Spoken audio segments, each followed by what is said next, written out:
రాష్ట్ర ప్రభుత్వం సంక్షేమ హాస్టళ్లలో సౌకర్యాలు మెరుగుపరచాలని సిపిఎం కాకినాడ నగర కమిటీ డిమాండ్ చేసింది. ఇటీవల సిపిఎం బృందం నగరంలో పలు సంక్షేమ హాస్టళ్లలో పర్యటించడం జరిగిందని సిపిఎం నగర కన్వీనర్ పలివెల వీరబాబు, నగర కమిటీ సభ్యులు కె సత్యరాజులు తెలిపారు. శనివారం కాకినాడ నగరంలోని సుందరయ్య భవన్లో ఏర్పాటు చేసిన మీడియా సమావేశంలో వారు మాట్లాడారు.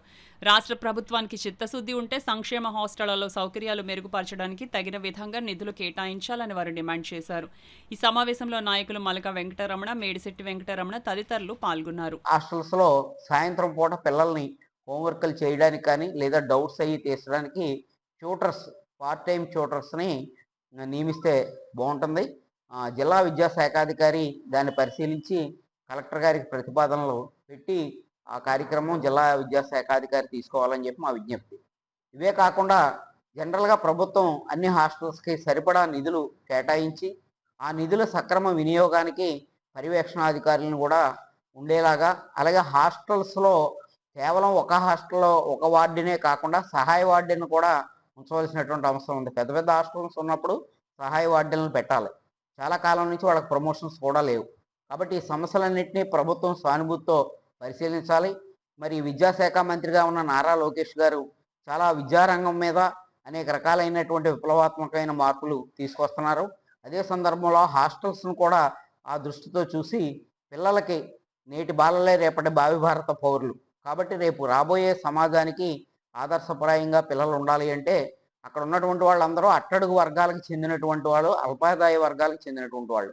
వాళ్ళకి తగినటువంటి విద్యా సౌకర్యాలు కల్పించేదానికి, అలాగే నివాస సౌకర్యాలు కల్పించేదానికి ప్రభుత్వం చర్యలు తీసుకోవాలని సిపిఎంగా విజ్ఞప్తి చేస్తుంది. ఆరోగ్య సమస్యలు ఎప్పుడు వస్తాయనంటే స్వచ్ఛమైన మంచినీరు లేనప్పుడే వస్తాయి.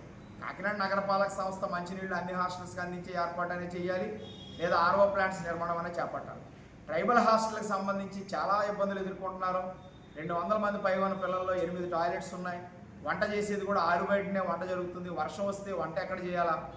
పిల్లలు పడుకునేదానికి కూడా అన్ని హాస్టల్స్లో ఎక్కువగా హాల్సే ఉన్నాయి, రూమ్స్ లేవు. చాపల మీద పడుకోవాల్సిన పరిస్థితి వచ్చింది. దుప్పట్లో పట్టాలు కూడా ఇప్పుడిప్పుడే ఇస్తూ ఉన్నారు. దోమల బాధతో ఇబ్బందులు పడుతున్న పరిస్థితి ఉంది. గతంలో కృతికా సుక్కాల గారు కలెక్టర్గా ఉన్నప్పుడు ఆనంద నిలయం హాస్టల్కి రెగ్యులర్గా విజిట్ చేయడం వల్ల ఆమె కొంత చొరవ తీసుకుని ఆనంద నిలయం హాస్టల్లో కొన్ని సౌకర్యాలు ఏర్పాటు చేయడాన్ని మేము గమనించాం. ఆ సందర్భంగా అధికారులకి అభినందనలు కూడా తెలియజేస్తున్నాం. ఇదే విధంగా జిల్లా కలెక్టర్ వారి దగ్గర నుంచి జిల్లా స్థాయి ఉన్నతాధికారులు కూడా సంక్షేమ హాస్టల్స్ పైన కొంత సమయాన్ని కేటాయించి పరిశీలించినట్లయితే కొన్ని సమస్యలు అక్కడక్కడే పరిష్కరించడానికి అవకాశం ఉంటుంది.